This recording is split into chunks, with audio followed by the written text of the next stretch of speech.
السلام علیکم مینوالو، مونږ ته هم دا اوس یو خبر چاره ولېږلو. دا خبر د نازي اقبال د خاوند جاوید پیزا په باره کې دی. ویل کېږي چې جاوید پیزا په لندن کې چا وژلی دی. نو دا خبر څومره حقیقت لري؟ آیا نازي اقبال رښتیا په دې باره کې جاړي، هغه بې څوکه پاتې شو او که نه؟ دا ټول تفصیل به تاسو په دې ویډیو کې وګورئ. درنو دوستانو، نازي اقبال به تاسو ډېره ښه پېژنئ چې یو ډېره مشهوره سندرغاړې ده او د پښتو دپاره هغې په زرګونو سلګونو بلکې په لکونو سندرې ویلي دي.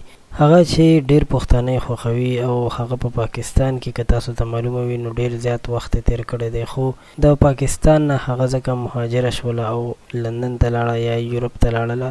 لویه وجه یې دا وه چې د هغې خاوند ته نېشنلټي نه ورکول کېده، یعنې پاکستاني شهریت نه ورکول کېدو. د هغې خاوند چې د جلال آباد سره یې تعلق لرلو. تاسو ته معلومه ده چې د کله نه د افغانستان حالت خراب شوي دي، نو دوی د هغې نه مخکې لندن ته تښتېدلي دي یا لندن ته تللي دي. قدرمنو، اوس مهال چې د جاوید پیزا د مرګ په باره کې خبرې کېږي، نو موږ غوښتل چې دغه ټول تفصیل تاسو سره شریک کړم چې آیا هغه رښتیا مړ شوی دی او که نه.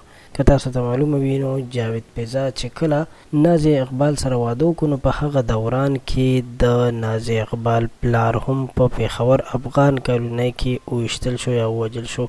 ډېرو خلکو دغه دعوه په جاوید پیزا باندې کوله، ځکه چې ویل یې هغه به ورسره نږدې ګرځېدو، خو تر اوسه پورې د دوی قاتل معلوم نه شو. خو بیا هم دوی ته به که قاتل معلوم هم وي، خو دوی به د ویرې نه غږ نه کوي. خیر، وخت تېرېدو بیا د هغې نه پس نازي اقبال واده هم وکړو او د واده نه پس هغوی لندن ته شفټ شول، یعنې لندن ته منتقل کړی شو. او په هغې کې یو خبره دا هم وه چې د دې نازي اقبال رور دغه خپلو خویندو سره یا د نازي اقبال لورګانو سره ناروا کار کولی و چې هغه نیول شوی هم و.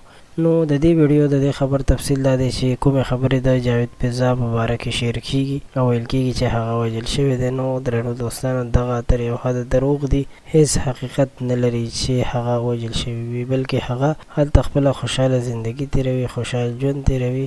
ستاسو هم مننه چې تاسو زمونږ دا ویډیو تر اخره وکتله. هېڅکله هم داسې دروغو خبرونو باندې ادبار مه کوئ. خوشحاله اوسئ، بریالي مو غواړم.